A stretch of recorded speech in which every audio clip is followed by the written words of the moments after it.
El modelo de Solow.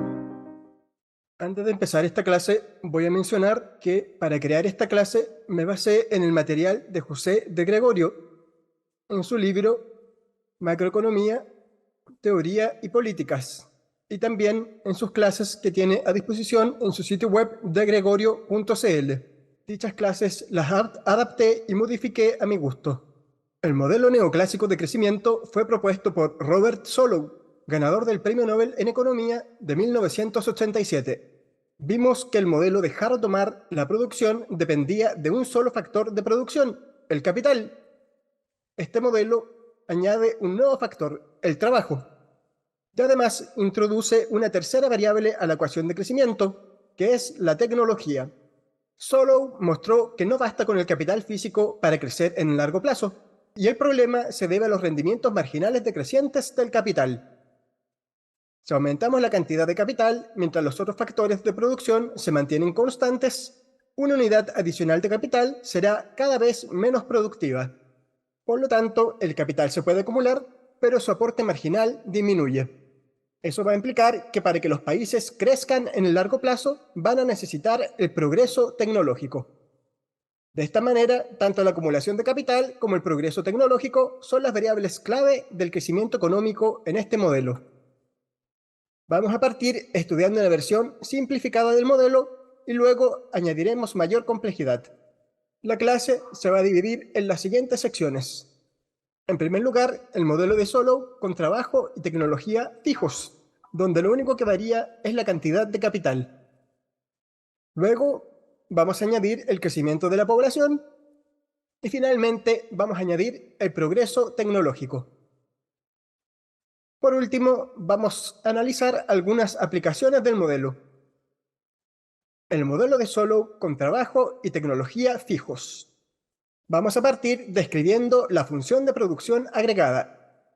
La función de producción agregada de un país depende del capital, que va a estar denotado por la letra K mayúscula, del trabajo, denotado por la L mayúscula, y de un parámetro tecnológico exógeno, que va a estar denotado por la A mayúscula. Esta va a ser la función de producción, donde el producto va a depender de una función del capital y del trabajo y del parámetro tecnológico exógeno. Esta función va a tener rendimientos constantes a escala, que vamos a abreviar como RCE. ¿Qué significa que una función de producción tenga retornos constantes a escala? Lo podemos ver en esta expresión. Significa que si todos los factores de producción aumentan en un factor lambda, la producción aumenta en el mismo factor. Por ejemplo, si se duplican los factores de producción, se duplica la producción. También existen rendimientos a escala crecientes o decrecientes, donde la producción aumenta más o menos que proporcionalmente. Además, los factores de producción van a tener rendimientos marginales decrecientes, lo que mencionamos al inicio de esta presentación. ¿Qué significa que los factores de producción tengan rendimientos marginales decrecientes?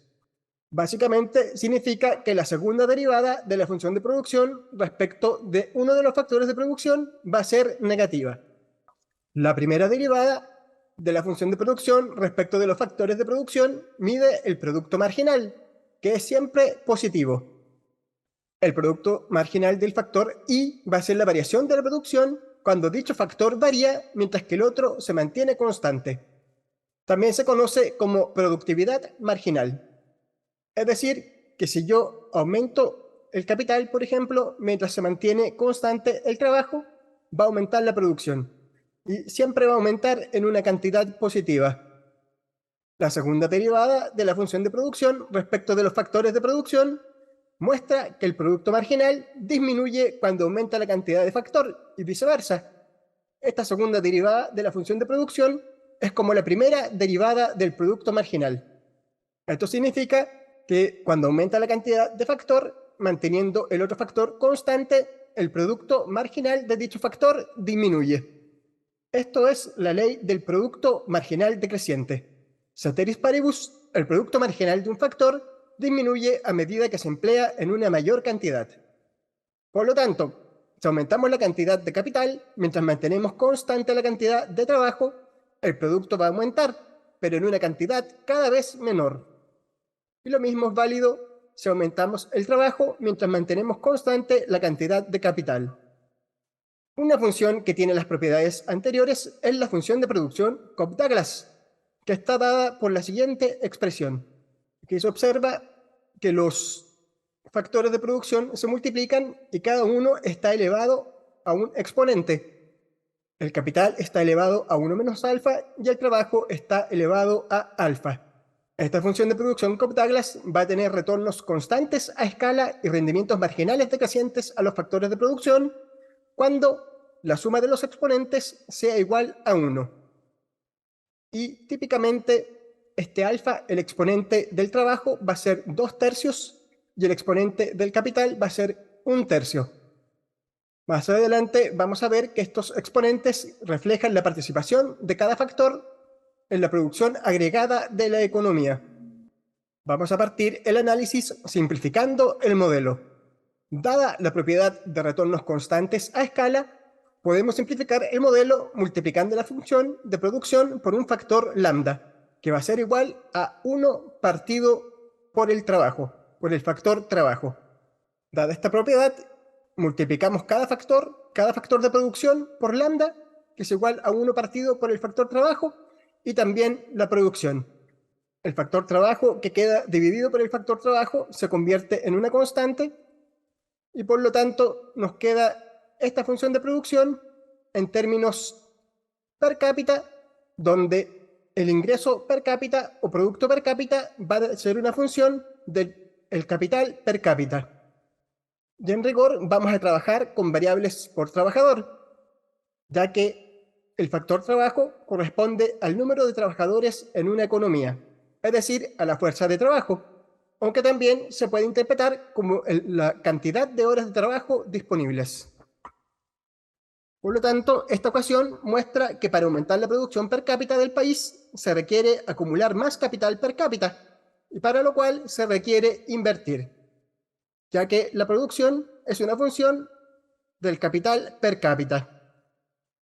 Una aclaración antes de continuar es que si bien nos vamos a referir a las variables como variables per cápita, estrictamente van a ser variables por trabajador, ya que dividimos por la fuerza de trabajo. En este gráfico se muestra la relación entre capital per cápita y producto per cápita. En el eje X tenemos el producto per cápita y en el eje Y tenemos el capital per cápita, o sea, el producto per cápita, que es función del capital. Cuando aumenta el capital por trabajador, aumenta el producto por trabajador, pero cada vez menos. ¿Por qué? Debido a los rendimientos marginales decrecientes.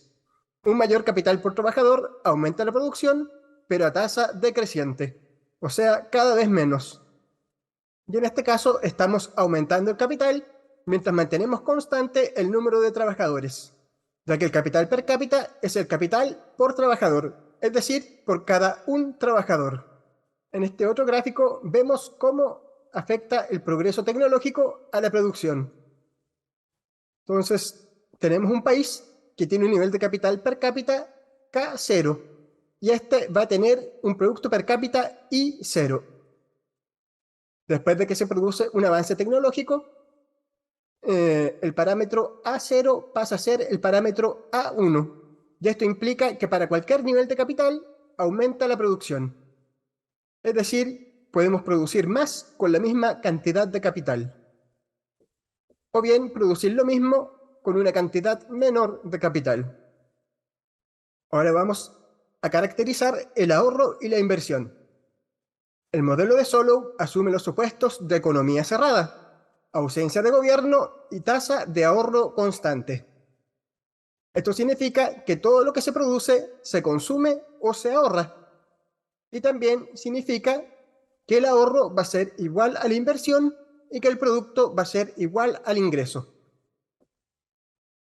En este modelo se va a ahorrar una fracción S del ingreso y se va a consumir el complemento, es decir, 1 menos S, donde S es la tasa de ahorro.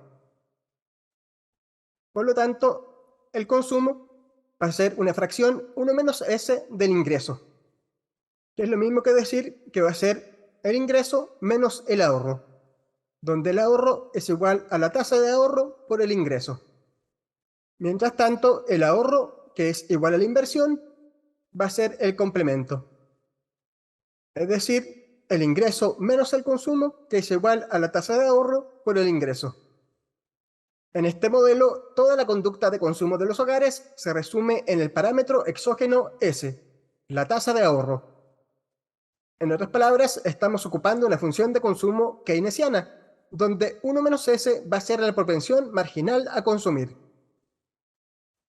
Existen otros modelos, como el modelo de Ramsey, que es una versión más compleja del modelo de Solow, donde la tasa de ahorro es endógena. En este modelo, los consumidores maximizan una función de utilidad intertemporal para decidir cuánto consumir y ahorrar. La variación del stock bruto de capital per cápita en el periodo T, es decir, la inversión per cápita, que no considera la depreciación, va a estar dada por esta expresión. La tasa de ahorro por el capital per cápita. O sea, la tasa de ahorro por el ingreso per cápita, donde el ingreso per cápita está dado por la función de producción. Si consideramos una tasa de depreciación delta, la variación neta del capital per cápita va a ser la siguiente: la inversión menos la depreciación. Esta expresión se conoce como la ecuación fundamental del modelo de Solow, ya que a partir de esta ecuación se obtienen la mayoría de sus implicancias. Y esta ecuación muestra que el capital que se acumula depende de cuánto invierte el país, o sea, de este primer término del lado derecho de la ecuación, menos lo que se deprecia el capital ya existente. Si la inversión es mayor a la depreciación, entonces la variación neta del stock de capital va a ser positiva y viceversa. Y si es que estos términos son iguales, entonces no va a haber acumulación de capital, va a ser igual a cero. Resumiendo, tenemos tres ecuaciones principales. Una ecuación para el producto per cápita o ingreso per cápita, una ecuación para el consumo per cápita y otra ecuación para la variación del stock neto de capital per cápita. Y vamos a tener algunos parámetros exógenos. A, la tecnología. S, la tasa de ahorro. Y delta, la tasa de depreciación. Estos parámetros se llaman exógenos porque son datos o inputs del modelo, no son resultados o outputs. ¿Qué es el estado estacionario? En primer lugar, notar que, dado que el capital tiene rendimientos decrecientes a escala, a medida que aumenta el capital per cápita, la producción aumenta en una menor cantidad. Es decir, la producción siempre aumenta, pero aumenta a tasa decreciente. Por lo tanto, la inversión, que es una fracción de la producción, también va a aumentar a tasa decreciente. En cambio, la depreciación es lineal con respecto al capital. Aumenta a tasa constante a medida que aumenta el capital per cápita. Por lo tanto, en algún momento va a suceder que la inversión se va a igualar a la depreciación y por lo tanto el capital se va a dejar de acumular. Gráficamente corresponde a este punto. En primer lugar, vamos a describir las funciones que vemos acá. Esta curva superior es la función de producción, que depende del capital por trabajador, cuyo producto marginal es decreciente. Luego tenemos la inversión, que depende del nivel de producción. Es una fracción de este nivel de producción. Y por otro lado, vamos a tener esta línea recta, que es la depreciación, que aumenta proporcionalmente con el nivel de capital, de forma lineal. Y en este nivel de capital, K asterisco, tenemos que la depreciación es igual a la inversión. Por lo tanto, en este punto, el capital deja de acumularse, ya que la cantidad de capital que se forma va a ser igual a la cantidad que se deprecia. En términos netos, no hay acumulación de capital. El estado estacionario, que en inglés se conoce como steady state y que vamos a abreviar con 2E, corresponde al nivel de producto y capital por trabajador, donde el crecimiento del stock neto de capital es igual a cero. es decir, donde esta expresión es igual a 0, y por lo tanto, donde la inversión o el ahorro es igual a la depreciación. En este estado estacionario, el nuevo capital es igual al capital que se deprecia. Es decir, la inversión solamente alcanza para reponer el capital que se ha depreciado, no para aumentar el stock de capital, el stock neto de capital. A la izquierda del estado estacionario, o sea, en esta parte del gráfico, el capital se acumula, crece en el tiempo, de que cada unidad adicional de capital, es decir, la inversión, no solo cubre la depreciación, sino que además permite aumentar el stock existente. Aquí se observa que la inversión es mayor que la depreciación. En cambio, a la derecha, la depreciación es mayor que la inversión. Por lo tanto, el capital se desacumula. Es decir, las fuerzas de la economía siempre la empujan hacia el estado estacionario, donde el capital per cápita deja de acumularse. Entonces, si por alguna razón un shock o perturbación hace que el capital aumente por sobre el estado estacionario o disminuya por debajo del estado estacionario, tarde o temprano la economía va a converger nuevamente hacia su nivel de estado estacionario. Y dado que el capital deja de acumularse, el producto también va a dejar de crecer. Es decir, el producto per cápita ya no va a crecer en estado estacionario. Como conclusión, en el modelo de Solow no hay crecimiento en el largo plazo si es que no hay crecimiento de la productividad ni de la población. Y los países solamente van a crecer en la transición al estado estacionario. Para llegar a esta conclusión, es esencial el supuesto de productividad marginal decreciente del capital. Así, cada unidad adicional de capital va a ser menos productiva, por lo que el producto, el ahorro y la inversión van a aumentar a tasa decreciente, evitando la acumulación indefinida de capital. Y dado que el capital no se puede acumular indefinidamente y el producto es función de capital, entonces el producto deja de crecer cuando el capital deja de acumularse. Ahora vamos a ejemplificar este proceso de acumulación de capital. Vamos a considerar dos países exactamente iguales, excepto por sus niveles de capital per cápita. Entonces, estos países van a tener la misma función de producción, la misma tasa de ahorro, la misma tecnología y la misma depreciación. Lo único distinto va a ser su nivel de capital per cápita. El país más rico, que es el país en azul, se encuentra en estado estacionario. En cambio, el país más pobre, que es el país rojo, se encuentra a la izquierda del estado estacionario, en el nivel K0. En el siguiente periodo, K1, el capital ha aumentado, ya que se ubica en la zona donde la inversión es mayor a la depreciación. Por lo tanto, el país más pobre va a aumentar su nivel de capital per cápita en el tiempo, con lo que también aumentará su producto per cápita.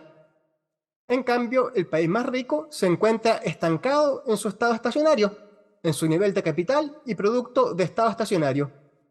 Este país ya no acumula capital ni tampoco aumenta su PIB per cápita. Es decir, el modelo de Solow predice convergencia entre economías similares, donde la convergencia es la tendencia del ingreso per cápita o del producto per cápita de crecer más rápidamente en los países pobres que en los países de altos ingresos, de forma que los países pobres alcanzan a los países ricos. A continuación, vamos a calcular la tasa de crecimiento del capital per cápita.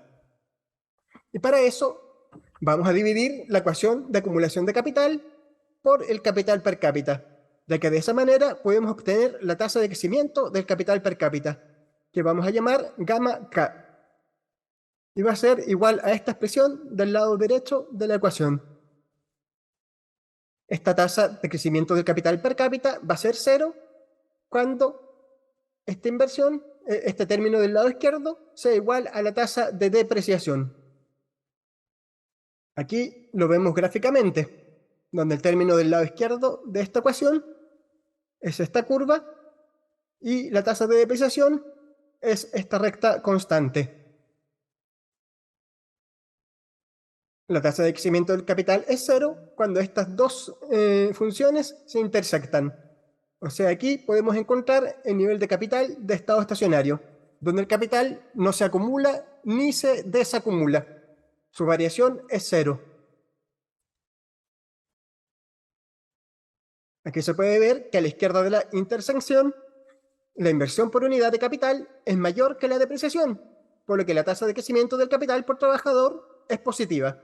Es decir, a la izquierda se acumula capital, mientras que a la derecha la depreciación es mayor que la inversión por unidad de capital, por lo que la tasa de crecimiento del capital es negativa, se desacumula capital.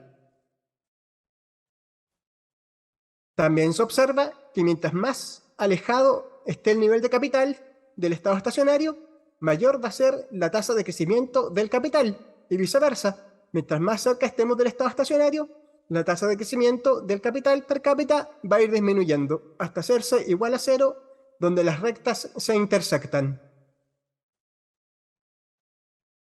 Este es un ejemplo con función de producción Cobb-Douglas, donde la función de producción va a ser esta expresión, y en términos per cápita va a corresponder a esta otra expresión, donde hemos dividido cada una de estas variables por el factor trabajo. Entonces aquí el factor trabajo se hace 1, elevado a alfa es 1, y multiplica el capital per cápita por 1. Entonces, por lo tanto, se transforma en esta expresión que vemos acá. La función de acumulación de capital va a estar dada por esta expresión. De aquí hemos calculado el nivel de capital de estado estacionario, donde esta ecuación anterior es igual a 0.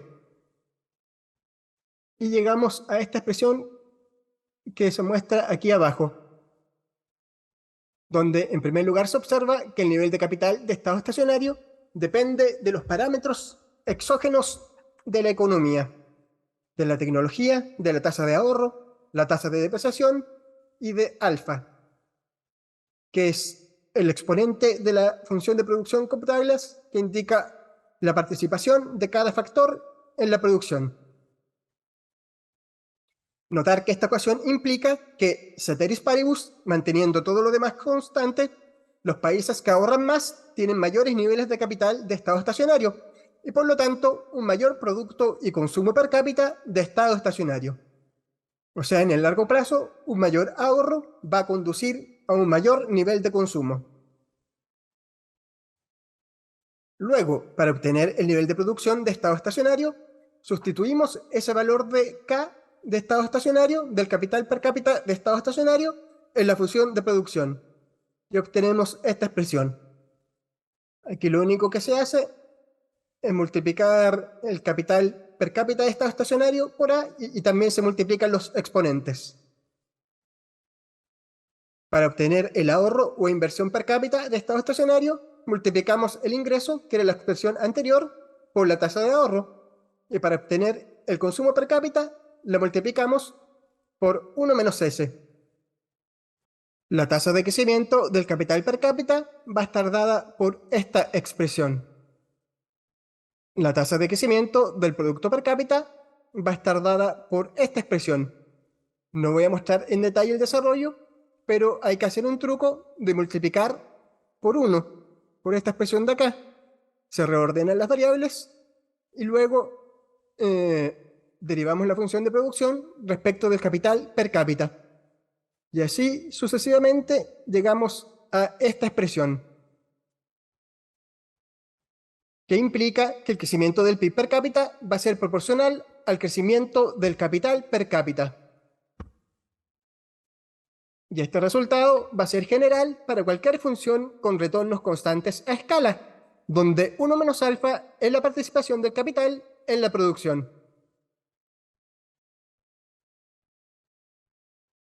La función CES es otra función muy utilizada y que también puede tener retornos constantes a escala.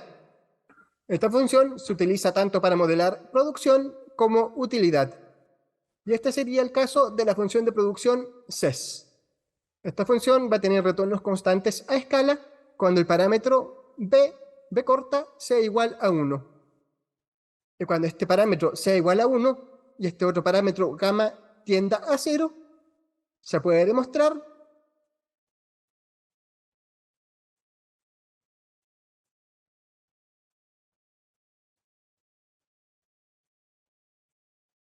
que entonces la función ses se transforma en la función de producción Cobb-Douglas. Es decir, esta función Cobb-Douglas es un caso particular de la función de producción ses. O en otras palabras, la función de producción ses es una generalización de la función de producción Cobb-Douglas.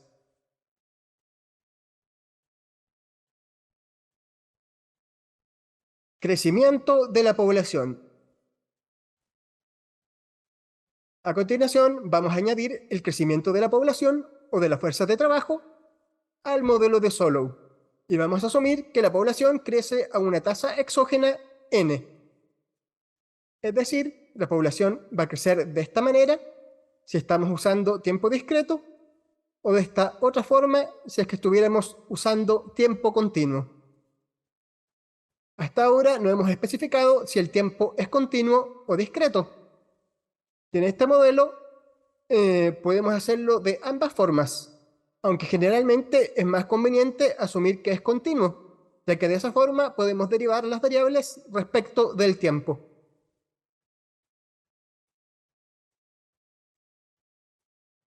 El principal cambio se va a dar en la ecuación de acumulación de capital. Si la expresamos en términos totales y no per cápita, correspondería a esta expresión.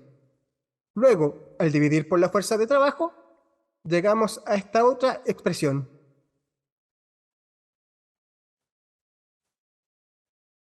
El cambio no va a afectar a la función de producción, que queda expresada en términos del capital per cápita, pero el lado izquierdo de la ecuación ya no va a ser igual a la variación del capital per cápita, ya que ahora ambas variables crecen a tasas distintas, mientras que antes la fuerza de trabajo era constante. O sea, aquí tenemos la variación del capital dividido por la fuerza de trabajo, cuando la variación del capital per cápita es igual a la variación de ambas variables al mismo tiempo. O sea, el cambio en el capital partido por el cambio en la fuerza de trabajo. Mientras que solamente tenemos esta expresión. No voy a mostrar la derivación, pero sí se las voy a dejar en la presentación. Entonces el truco es dividir respecto del tiempo, donde vamos a tener la derivada de una división, ya que tanto el capital como el trabajo varían en el tiempo. De esa manera llegamos a esta expresión. Si se fijan, si comparamos la ecuación del modelo sin crecimiento con la del modelo con crecimiento, se parecen. El único cambio se da en este término de más a la derecha, que en la ecuación sin crecimiento era delta por el capital per cápita y ahora es delta más n por el capital per cápita.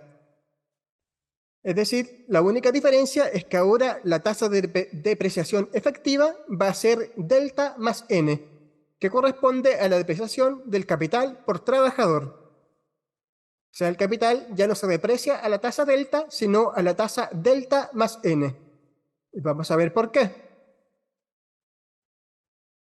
Entonces, el capital se deprecia a una tasa delta, pero su nivel per cápita va a caer a la tasa n, por el hecho de que la población crece. Si la tasa de depreciación fuera cero, el capital per cápita caería a la tasa n, si es que no hubiera inversión. O sea, de todas maneras caería, de que la población crece. Es decir, el capital total se divide en un número de población cada vez más grande. Si la inversión fuera cero y la tasa de depreciación también fuera cero, el capital per cápita disminuiría porque se deprecia, pero también porque la población crece. Es decir, el capital debe distribuirse entre un mayor número de trabajadores. Este es el gráfico del estado estacionario, donde se observa que ahora el ahorro o inversión debe financiar tanto la caída de capital generada por la depreciación como la que se debe al crecimiento de la población. En esta versión del modelo los países que tienen mayores tasas de crecimiento de su población van a tener un menor nivel de capital e ingreso per cápita de estado estacionario, ya que cuando n es mayor, la pendiente de esta función de la depreciación va a ser mayor. Entonces, por ejemplo, si a partir de esta situación inicial aumentara la tasa de crecimiento de la población, esta recta sería más empinada. Y por ejemplo, se llegaría a un nivel de capital de estacionario aquí y a un nivel de producto per cápita aquí, de estado estacionario.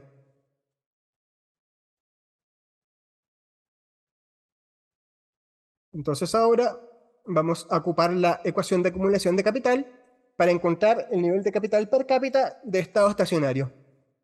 El cálculo es similar a lo que hicimos antes, donde llegamos a esta expresión, que implica que el nivel de capital per cápita de estado estacionario aumenta cuando se eleva la tasa de ahorro y disminuye cuando aumenta la tasa de depreciación o la tasa de crecimiento de la población.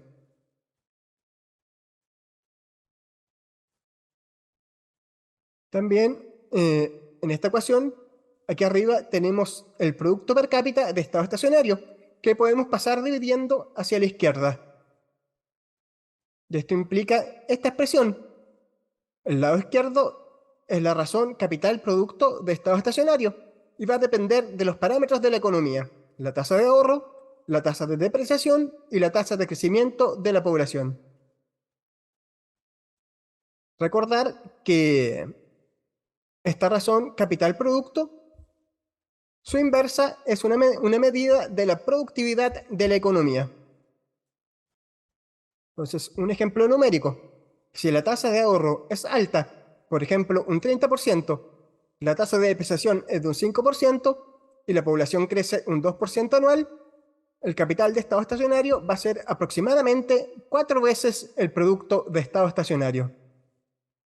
Ceteris paribus, manteniendo todo constante, si la tasa de ahorro disminuye, la razón capital producto va a ser alrededor de 3. Y recordar que esta inversa es una medida de la eficiencia de la producción, el producto por unidad de capital. Si diéramos vuelta a esta expresión, tendríamos aquí arriba el producto por unidad de capital. Y esta inversa es mayor cuando este número es menor. O sea, la economía es más eficiente en el segundo caso que en el primero, ya que la cantidad de producto de estado estacionario es la misma, pero con un ahorro menor, de 20% en lugar de un 30%. Y este es el ejemplo con función Cobb-Douglas, donde se llega a un resultado similar al que habíamos obtenido anteriormente, solo que el denominador de esta fracción antes era delta y ahora es delta más n. El análisis de la tasa de crecimiento del capital per cápita es similar a la del caso anterior, pero nuevamente la tasa de depreciación efectiva cambia y ahora es delta más n. Al igual que antes, en estado estacionario, el producto y el capital per cápita no crecen. También se observa que ceteris paribus, si aumenta la tasa de crecimiento, disminuye el capital de estado estacionario y también disminuye la tasa de crecimiento de la economía en su transición a ese estado estacionario. Sin embargo, en estado estacionario, las variables agregadas I y K mayúscula crecen a la tasa n, a la misma tasa a la que crece la población. ¿Por qué? Esto se debe a que en estado estacionario el capital y el producto per cápita no crecen, sino que se mantienen constantes. Y para que así sea, entonces el producto y el capital agregado deben crecer a la misma tasa que crece la población. Recordar que estas son las expresiones para el producto y el capital per cápita. Por ejemplo, el producto per cápita es igual al producto total dividido por la fuerza de trabajo. Entonces, para que este producto per cápita se mantenga constante, el producto total tiene que crecer a la misma tasa que la fuerza de trabajo. Por eso, en estado estacionario, estas variables agregadas I y K mayúscula crecen a la tasa n. En el largo plazo, el capital per cápita no crece. Entonces podemos concluir que en ausencia de crecimiento de la productividad, los países no crecen en el largo plazo, sino que solo lo hacen en su transición al estado estacionario. Otra conclusión es que los países más pobres respecto de su estado estacionario crecerán más rápido que aquellos que tienen un ingreso más cerca de su estado estacionario. Es decir, hay convergencia del ingreso per cápita. Algo que hay que destacar es que este modelo predice convergencia hacia un estado estacionario, que depende de parámetros como la tasa de ahorro, el crecimiento poblacional, la tasa de depreciación y la tecnología. Entonces podemos hacer una distinción y hablar de dos conceptos de convergencia. La convergencia absoluta o incondicional, en que los países más ricos crecen más lentamente, o en que los países más pobres crecen más rápidamente, y también va a haber una convergencia condicional, dado que los países pueden tener distintas funciones de producción y distintos parámetros. Por lo tanto, podrán converger con distintas tasas de crecimiento hacia niveles distintos de capital y producto per cápita de estado estacionario. Esta es la definición de convergencia condicional.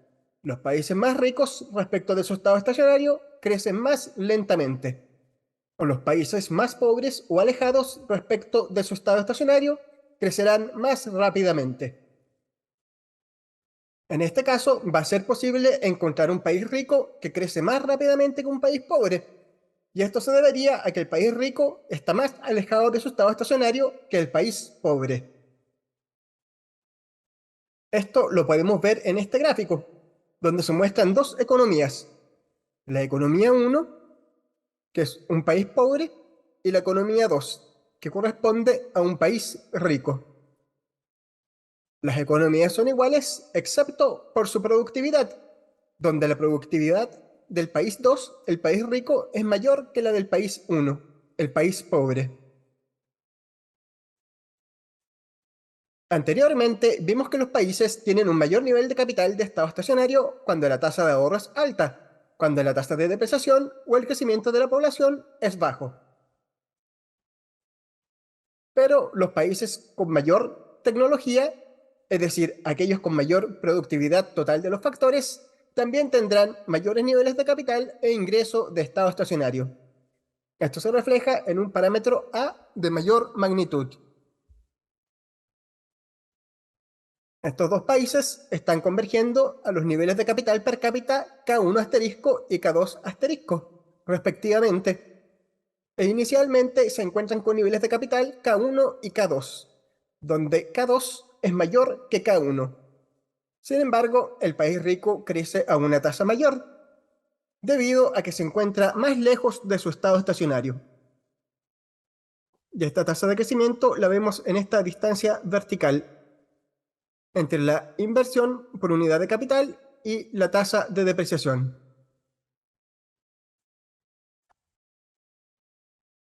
Acabamos de ver que las economías que se encuentran más lejos de su estado estacionario tienen una mayor tasa de crecimiento.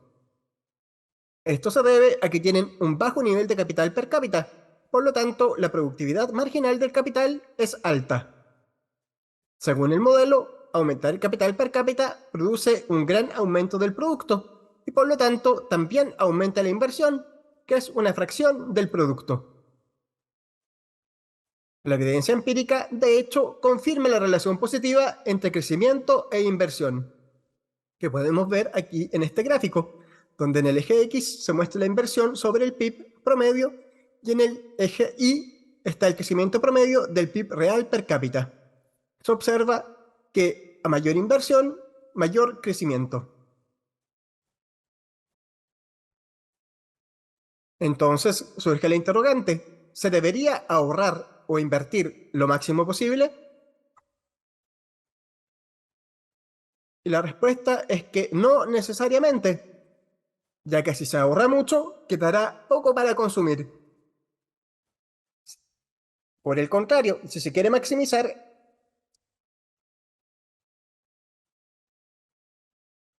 Si se quiere maximizar el bienestar, se debería maximizar el producto per cápita. En este gráfico, el consumo per cápita de estado estacionario es 1 menos S por el ingreso de estado estacionario. Ya está dado por la línea azul, la línea vertical azul entre la función de producción y la inversión. O sea, lo que no se ahorra es lo que se consume, por lo que la distancia entre estas dos líneas corresponde al nivel de consumo de la economía. Se observa que el consumo per cápita de estado estacionario varía dependiendo del nivel de inversión. Este consumo per cápita va a disminuir en dos casos, si es que la inversión per cápita es demasiado baja, ya que el producto per cápita de estado estacionario, que también es el ingreso, va a ser muy bajo. Y también si es que la inversión per cápita es demasiado alta, ya que quedará poco para consumir. Esto lo podemos ver más claramente en este gráfico, donde se muestra la relación entre la tasa de ahorro y el consumo de estado estacionario. Inicialmente, a medida que aumente la inversión o ahorro, aumenta el consumo, pero luego de un punto comienza a disminuir. Inicialmente el consumo aumenta ya que la mayor tasa de ahorro permite aumentar el ingreso, pero luego disminuye ya que se está ahorrando demasiado. Y va a haber un punto que se conoce como la tasa de ahorro de la regla dorada, que es aquella que maximiza el consumo per cápita de estado estacionario.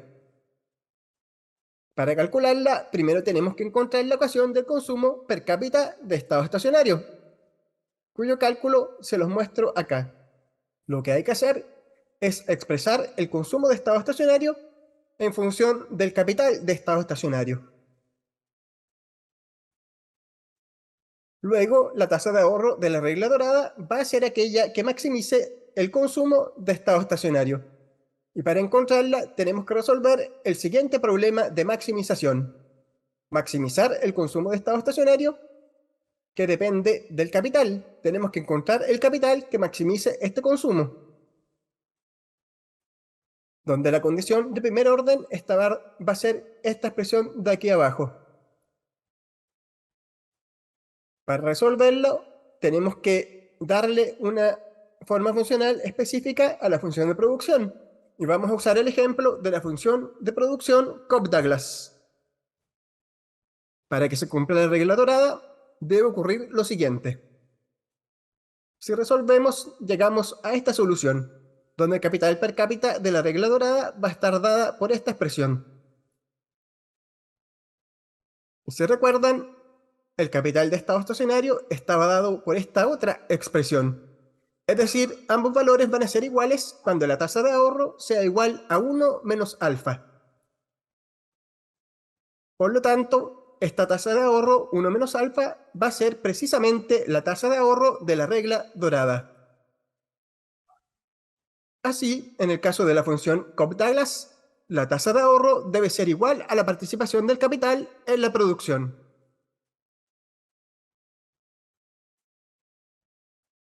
Este gráfico compara dos estados estacionarios con distinto nivel de ahorro o inversión, producto y consumo per cápita. Recordar que el consumo es la distancia vertical entre la función de producción o ingreso y entre la inversión o ahorro. Lo que no se ahorra, se consume. Y cuando la tasa de ahorro es 1 menos alfa, la economía se encuentra en su nivel de regla dorada, aquí, donde se maximiza el consumo de estado estacionario. Si lo comparamos con este otro estado estacionario, encontramos que con una tasa de ahorro menor se puede sostener un mayor nivel de consumo per cápita en estado estacionario. Es decir, si la tasa de ahorro es mayor a la tasa de la regla dorada, el nivel de capital de estado estacionario va a ser demasiado alto y por lo tanto la tasa de ahorro va a ser demasiado alta. En este caso, se dice que el equilibrio es dinámicamente ineficiente, ya que hay otra estrategia en la cual sin esfuerzo todos mejoran. De hecho, con menos esfuerzo todos mejoran. se ahorra menos y se aumenta el consumo. Si la tasa de ahorro es menor que la tasa de la regla dorada, el nivel de capital de estado estacionario va a ser demasiado bajo y por lo tanto la tasa de ahorro también va a ser muy baja. Si se ahorrara más, se podría aumentar tanto la producción como el consumo per cápita.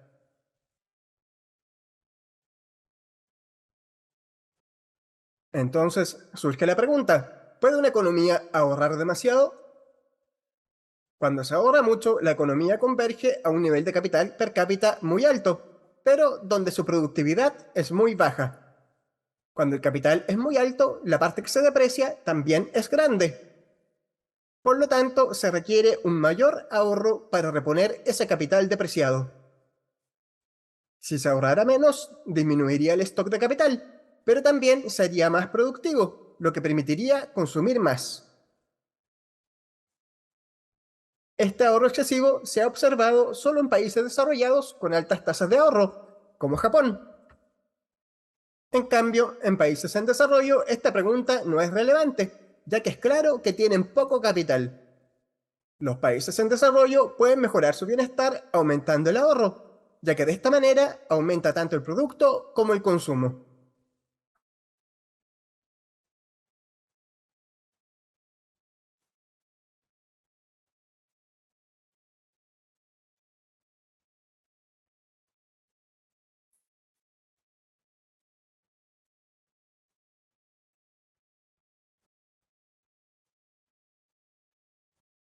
El progreso técnico. Ahora vamos a añadir el último componente al modelo. Dado que la evidencia internacional muestra que los países pueden crecer por sobre el crecimiento de su población. Por lo tanto, debemos incorporar el crecimiento tecnológico al modelo para explicar esta diferencia. Esto implica asumir que la productividad crece a una tasa exógena X. Por simplicidad, vamos a ocupar la función de producción Cobb-Douglas. Y vamos a hacer la siguiente operación. Vamos a juntar la productividad con el factor trabajo en una sola expresión dentro de paréntesis y vamos a hacer un cambio de variable por esta otra variable E. Este término se conoce como unidades de eficiencia de trabajo y se puede interpretar como las horas de trabajo disponibles o el número de trabajadores corregidas por la calidad de la fuerza de trabajo. Expresada de esta forma, la función de producción es similar a la del caso anterior, sin progreso técnico, solo que en vez de una letra E teníamos una L. El factor K, el capital, se acumula con inversión, y el factor E va a crecer exógenamente a la tasa N más X partido por alfa.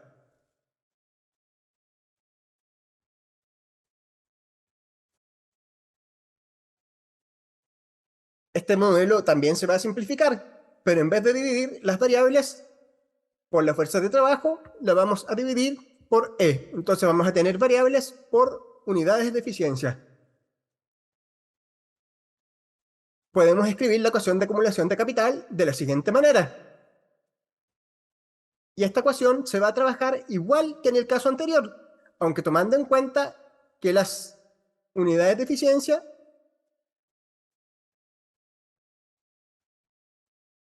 esta ecuación se trabaja igual que en el caso anterior, aunque tomando en cuenta que las unidades de eficiencia crecen a la tasa n más x partido por alfa. En lugar de trabajar con variables en unidades per cápita, como había mencionado, se trabaja con las variables por unidades de eficiencia de trabajo, dividiendo todas las variables por E. Así, llegamos a la siguiente ecuación de acumulación de capital por unidades de eficiencia, donde este símbolo tilde denota que estas unidades son unidades de eficiencia. El análisis que sigue es igual al de los casos anteriores. Llegamos a la conclusión de que no habrá crecimiento en términos de unidades de eficiencia. Pero, ¿qué pasa en términos per cápita y en términos agregados? Vamos a hacer un resumen. El crecimiento del producto total es la suma del crecimiento de la población más el crecimiento de la productividad. Mientras que el crecimiento del producto per cápita va a ser el crecimiento de la productividad. A continuación, vamos a mostrar por qué. Aquí tenemos el gráfico de la tasa de crecimiento. Se observa que para que las variables por unidad de eficiencia se mantengan constantes, deben crecer a la misma tasa que el progreso técnico. Por lo tanto, las variables agregadas crecen a la tasa que crece la eficiencia de trabajo. Este análisis es similar al del caso anterior, donde las variables per cápita se mantenían constantes. Y por lo tanto, el producto total tenía que crecer a la misma tasa que crecía la fuerza de trabajo. En este caso, las variables por unidades de eficiencia se mantienen constantes y por lo tanto las variables agregadas deben crecer a la tasa que crece la eficiencia de trabajo. Así, las variables agregadas van a crecer a esta tasa, n más x partido por alfa, de forma que las variables por unidad de eficiencia se mantengan constantes. Luego, para calcular cómo crecen las variables per cápita, simplemente restamos n, el crecimiento poblacional, y obtenemos x partido por alfa. Es decir, las variables per cápita crecen a la tasa de crecimiento de la productividad. Como conclusión, en el largo plazo, el progreso técnico hace crecer el producto per cápita de los países. En el corto plazo, los países crecen a una tasa que depende de la distancia a su estado estacionario, lo que a su vez depende del nivel de capital y su producto marginal y de los parámetros exógenos de la economía, delta, n, x y alfa. En el largo plazo, el motor de crecimiento es el crecimiento de la productividad, es decir, el progreso técnico.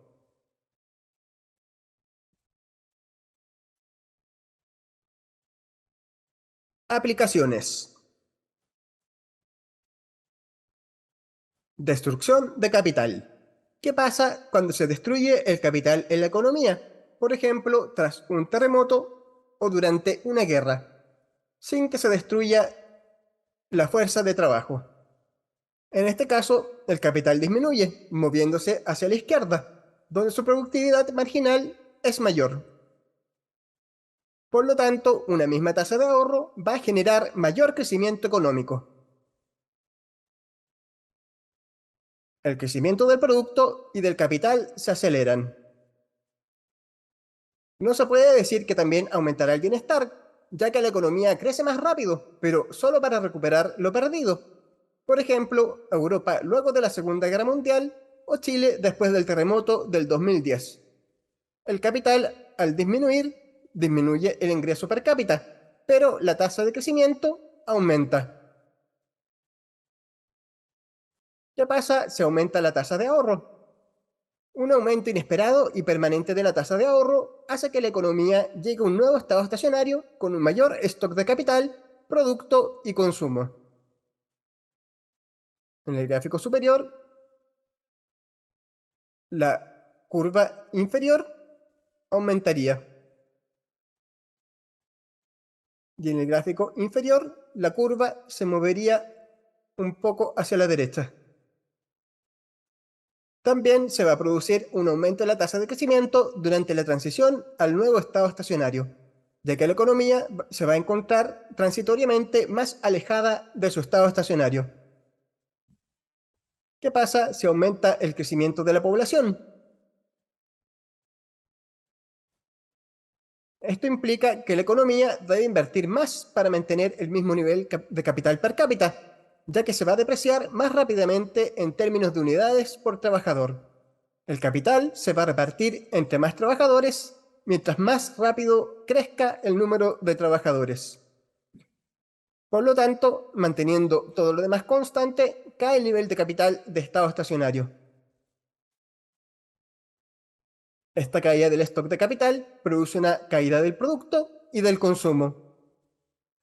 Y la tasa de crecimiento de la economía va a disminuir en la transición al nuevo estado estacionario, Dado que el estado estacionario nuevo es menor, la economía va a estar más cerca y por lo tanto la tasa de crecimiento va a ser menor. Progreso técnico. Un aumento inesperado y permanente de la tasa de crecimiento del progreso técnico hace caer el capital y el producto por unidades de eficiencia. Sin embargo, aumenta el ingreso, el capital y el consumo, tanto en términos agregados como per cápita, ya que aumentan a las tasas n más x partido por alfa y x partido por alfa respectivamente. Algunas preguntas. ¿Chile debería ahorrar más o menos? Vimos que la respuesta depende del nivel de capital de la regla dorada, que maximiza el consumo y por lo tanto maximiza el bienestar. Sin embargo, dado que Chile es una economía en desarrollo, donde la productividad marginal del trabajo es baja, es probable que se beneficie de un mayor ahorro y capital. Si el país quisiera crecer sin ahorrar más, debería aumentar la productividad total de los factores. ¿Cómo puede influir la política en la tasa de ahorro? Una forma es redistribuir ingresos, lo que permitiría que la población de bajos ingresos tenga capacidad para ahorrar e invertir en capital físico y humano. La población de mayores ingresos ahorra, pero también tiene un consumo más caro. Por ejemplo, se consumen más bienes de lujos y además diversifica externamente sus inversiones. Por lo tanto, una distribución del ingreso menos desigual debiese traducirse en un mayor ahorro total. Por otro lado, si la población de bajos ingresos lograra cubrir sus necesidades básicas sin problemas, tendría más tiempo y recursos para invertir en su capital humano, o estará más dispuesta a emprender y tomar riesgos. ¿Cómo puede influir la política en la tasa de ahorro? La estabilidad macroeconómica es esencial. Mantener una inflación baja y estable que reduzca los riesgos de invertir, emprender o innovar. Las instituciones, las reglas del juego deben ser claras y seguras, y se deben proteger los derechos de propiedad. La cultura también importa, ya que el consumismo hace que las personas ahorren menos, sobre todo cuando el consumo es aspiracional, es decir, cuando se ahorra no por la utilidad de un bien, sino por lo que representa. En contraste, destacan los países frugales y los países asiáticos, donde las tasas de ahorro son altas y el consumo es relativamente bajo. ¿Se deberían fomentar algunos tipos de inversión? Algunos países se han desarrollado gracias a una política industrial, que es cuando centralmente se planifica cómo se va a desarrollar la economía, qué sectores económicos van a crecer y cuáles no. Sin embargo, se registran más fracasos que éxitos. Otra forma es promover la inversión extranjera directa, ya que en ese caso aumenta la inversión sin que necesariamente aumente el ahorro interno. También se pueden fomentar inversiones que tengan externalidades positivas, ya que en estos casos la inversión es subóptima, ya que los inversionistas no reciben todos los beneficios de su inversión. Por ejemplo, invertir en capital humano o en proyectos sustentables desde el punto de vista ambiental. ¿Cómo elevar la tasa de progreso tecnológico?